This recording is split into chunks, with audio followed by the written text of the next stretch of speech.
Blessings, everybody. This is Dale. Thank you so much for joining with me on the Word Podcast. We're pressing on 2 Samuel. We're up to the 13th chapter now. Another one of these episodes, another one of these things which just is heartbreaking, it's horrible, frightful, whatever term you want to use. So let's just dive into it. Take us a couple episodes to get through it probably. First one says this. Now, it was after this.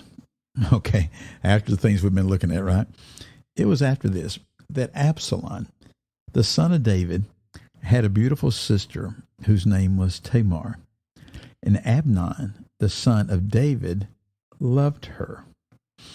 And so I'm not going to get into a lot of detail over this, but it's useful to remember what's going on here.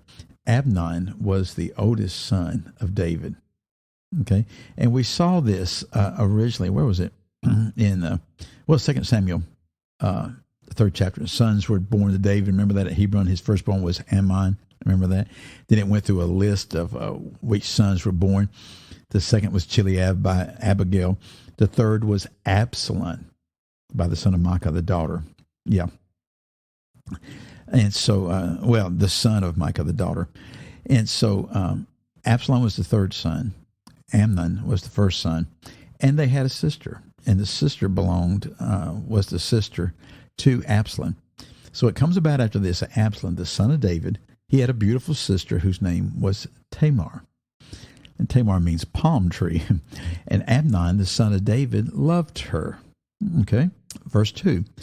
Amnon was so frustrated because of his sister Tamar that he made himself ill, for she was a virgin. And it seemed hard to Amnon to do anything to her. So what is this all about? More than likely what this means is that Amnon knew that he could not have her, whether it's because she's the king's daughter or because of what the law said. This would have been considered to be an incestuous type of thing. We'll see more about that in just a second. Okay. But he knew that it would be hard for him to take her as a wife. Verse 3. But Amnon had a friend whose name was Jonadab, the son of Shimea, David's brother. And Jonadab was a very shrewd man. And this word here for very shrewd, it means shrewd, means wise, but here it's in sort of a negative sense, a crafty, wily, cunning kind of way. Him being the son of Shimea, David's brother, means that Amnon and Jonadab were first cousins. Verse 4. So Jonadab said this to Amnon, "O son of the king, why are you so depressed morning after morning? Will you not tell me?" Then Amnon said to him, "I am in love with Tamar, the sister of my brother Absalom." So he told him what the issue was, And so he says, "I'm in love with her." Verse 5, Jonadab then said to him, "Lie down on your bed and pretend to be ill. When your father comes to see you, say to him, 'Please let my sister Tamar come and give me some food to eat, and let her prepare the food in my sight, that I may see it and eat from her hand.'" So Amnon lay down, pretended to be ill. When the king came to see him, Amnon said to the king, "Please, let my sister Tamar come and make me a couple of cakes in my sight, that I may eat from her hand." Then David sent to the house for Tamar. Again, Tamar right here, this is interesting because this is definitely echoes of Genesis 38, where there was another Tamar. Okay, another one with Judah. That's a really interesting story. So David sends for her, and he says this, "Go now to your brother Amnon's house and prepare food for him." So Tamar went to her brother Amnon's house, and he was lying down. And she took dough, kneaded it, made cakes in his sight, and baked the cakes. She took the pan and dished them out before him, but he refused to eat. And Amnon said, "Have everyone go out from me." So everyone went out from him. Isn't the detail interesting here in the recounting of this, just the narrative? She took the dough, she makes the cakes, she kneads it, makes the cake in his sight, she baked the cake, takes it out, dishes it out before him. He doesn't want to eat. Then he says, send everybody out from me. So everybody went out from him. Then Amnon said to Tamar, bring the food into the bedroom that I may eat it from your hand. In other words, let me go lay down on my bed in here, and then you come and feed me grapes, right? The same kind of end. So Tamar took the cakes which she had made and brought them into the bedroom to her brother Amnon.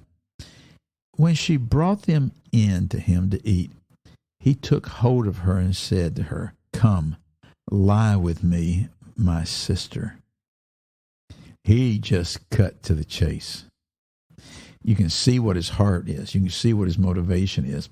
It actually gives us insight into what he was saying up here about how it was hard for Amnon to do anything to her, maybe to attain her. Maybe he didn't want to attain her as a wife. He just wanted to conquer her. And so when she comes in, he just grabs her and demands, hey, lie with me. It doesn't stop there. My sister, which has a degree of incestuous cruelty right there, shall we say, driving home the point that he knew, there's no doubt that this was not allowed. They shouldn't be doing this, but come on, let's do this. Verse 12. But she answered him, no, my brother, do not violate me. So she knew it was a violation. For such a thing is not done in Israel. Do not do this disgraceful thing.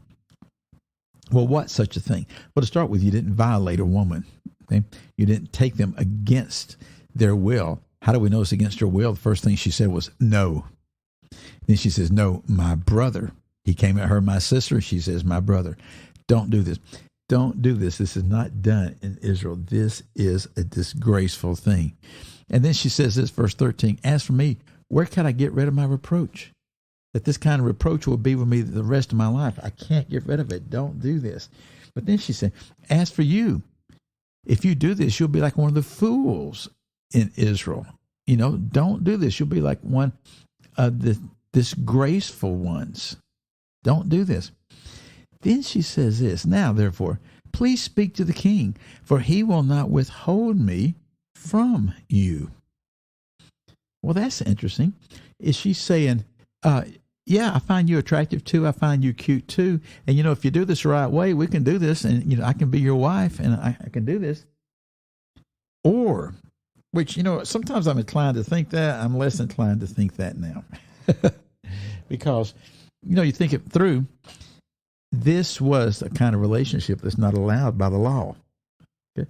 There's no way that she could have been his wife and not had gone against the law. So why does she say this?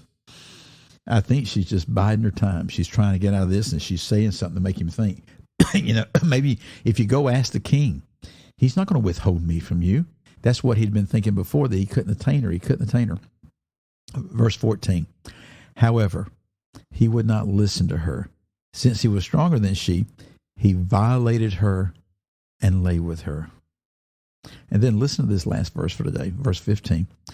Then Amnon hated her with a very great hatred, for the hatred with which he hated her was greater than the love with which he had loved her. Is that not the way we are so often? We'll refer to it flippantly with buyer's remorse. You buy an outfit, you buy a car, you buy a house, 2 payments later, you're thinking, why did I do this? What am I doing?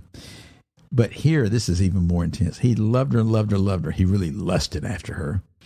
But then when he had what he'd been longing for all this time and did it in the way whatever is required to get it, he hated her with a very great hatred. And then this line, for the hatred with which he hated her was greater than the love with which he had loved her. Yeah, don't go by your emotions, folks. I tell you what, our time's up. We'll pick up on this next episode. I'll see y'all then. Goodbye.